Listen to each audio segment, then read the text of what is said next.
Now onto specific elven gods, we are onto Evanon, who was taken by the Tevenari.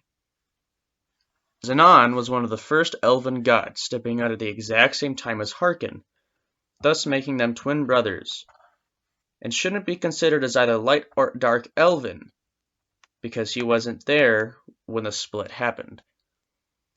He was the first to take a step after being created from the second song, and he was the first elven god to technically die. That is what the other elven gods believe, however, is that he is dead. They believe that when the Tevenari showed up, it tore him apart, and his essence as well, during the ambush. However, this is not true, as Evanon's fate was much worse. He was instead captured by the Tevenari and experimented upon. His essence infused with the inside of a dark dagger. Bound to this dagger, Evanon's will was bound to the Tevenari. Now onto the specific gods of the Light Elves. There's Enthusiel, god of light. Second son of Evanon and Shayna, Enthusiel was born after the elves relocated to Alfheim. He was raised kindly and as a noble. Civil war broke out when the decision of who shall become the new king of the elven gods came into question. As noble son, Enthusiel believed that it was him who was supposed to succeed his father, but Harkon believed he was destined for the throne because he was Evanon's twin brother. After the Great War, Enthusiel became the king of the Light Elven gods. Then there's Tok'ran, Light Elven god of punishment. He's the eldest son of Evanon and Shayna, older than Enthusiel. Tok'ran despises his father, which is why he wasn't seen as eligible for the throne. He punishes the Light Elves who have forsaken anyone in life. Then there's Shayna, goddess of love. Shayna was the third elf to emerge from the second song, and is by far said to be the most beautiful of the elven gods, though the dark elven god Glephes argues that he is more attractive than her. Shayna married Evanon, and after his death did she marry the god Sher-Ta. She gave birth to both Tok'ran and Enthusiel, both sons of Evanon, though there is a small debate whether or not Enthusiel is actually Evanon's son or Sher-Ta's. Then there is Sher-Ta, the god of servants. The fourth elven god to be created from the second song, Sher-Ta was originally the god of slaves, but he and Lady Kalinda, the current dark elven goddess of slaves, battled for the title before the Tevenari came, enslaving everyone. After the Cambrian War, Sher-Ta gave Kalinda the title, as he was disgusted by the notion of slavery, and instead became a patron of servants, acting as a reminder that servitude can be worse, so much worse. Currently, he is the husband of Shayna, and is the father of Fearlien, Vredora, and Thurman L. Next is Delrune, goddess of heaven, but not the actual heaven. This is all just translated. The last elf to emerge from the second song, Delrune, is the weakest and most petite of the elven gods. She has no husband because she is so weak, and has always found the living to be hard to talk to. Rather, she likes to converse with satisfied deceased elves, grateful for their lives. That is why she is the goddess of heaven. A quirky trait about her is that she can outdrink every dark elven god. However, would not boast about it. Next is Fearlien, goddess of fire. The twin sister of Vredora, Fearlien and her said sister were born because of the first war between the elves started by Harkon and Sher-Ta. Both Fearlien and Vredora fight one another constantly, almost enjoying it. Next is Evanon, the god of nature. Evanon is the creator of forests, and ultimately controls a sizable fraction of Alfheim due to this. He is the embodiment of nature, but not everywhere, just where elves go. And because he is not a dark elven god, Svartalfheim is a wasteland instead of possessing lush forests. However, this is probably something that the dark elven gods themselves love. Next is Uniel, god of the sea. Uniel was born as an experiment performed by the Tevanari, mixing the blood of various elven gods with the sea. Because of that, most elven gods are untrusting of him, believing Uniel to be an unknowing Tevanari spy. The only exception is Delrune and Thurman L. Thurman L is the god of winter.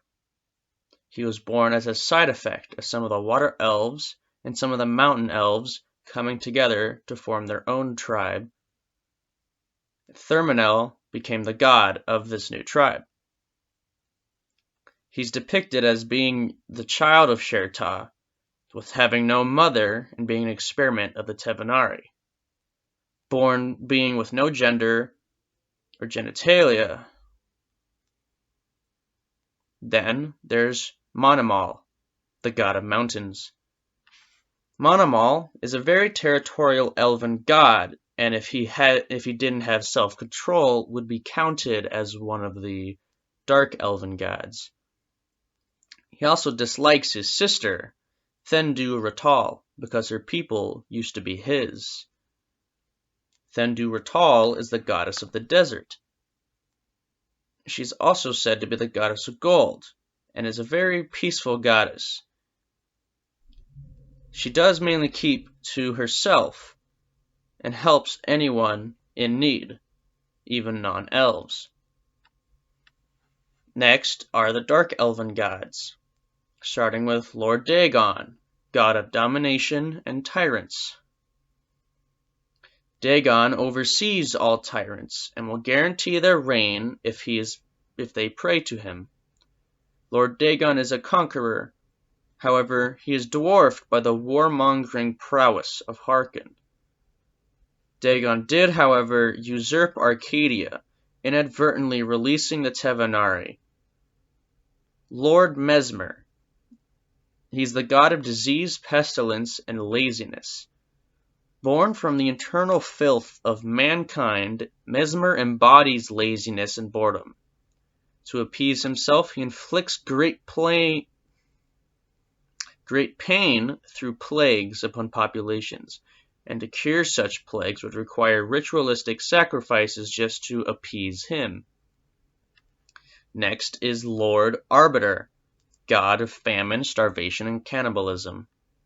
Lord Arbiter represents the need for self-preservation and the dark precipice of nature. Always starving, Arbiter is often associated with fire, both consuming everything they touch, however is not the god of fire. Next is Lady Kalindis, the goddess of slavery, torture, and labor. Lady Kalindis is said to be a woman with great taste. Her conquered worlds boast the most extraordinary architecture and monuments due to her amount of slaves. Kalindis possessing more than any of the other dark elven gods. Enslavement pleases Kalindis. She's often satisfied by knowing that billions are suffering just to make her happy. Next is Glephes, god of lust, fornication, and childbirth. Also known as the god of flesh, Glephes oversees where dark elves are reincarnated, as well as control the population growth of the empire. He is known for running off and impregnating light elven virgins, and therefore giving birth to powerful demigod offspring that Glephes converts into his own personal army, not armory. Next is Hammeril, god of homosexuality and bisexuality. Instead of representing the homo and bisexual urges, Hammeril represents the love and attraction. Since homosexuality and bisexuality are considered taboo to the light elves, Hammeril tempts light elves, often converting some into servitude of the dark gods, either forcefully or peacefully. Next is Gelneus, dark elven god of confusion and hysteria, often referred to as the god of questions. Gelneus is the representation of doubt and existentialism. He is the husband of Delphone, and always questions things. He is... Wait. Okay.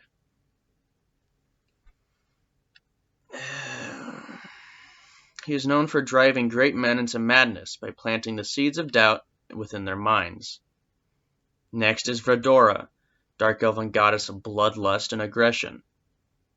Rage is something that courses through the veins of Verdora and her dark elves. They never marry, for all dark elves under Verdora have a love for slaughter, and when in battle, they gradually get stronger with each foe slain. The Empire places Verdora's dark elves usually on the front line, as they are eager to draw the first blood. She is also the sister of Fearlien and daughter of Sherta and Harkin. Next is Delphone, goddess of insanity and maniacs. Delphone is empowered by every meaning of the word insane.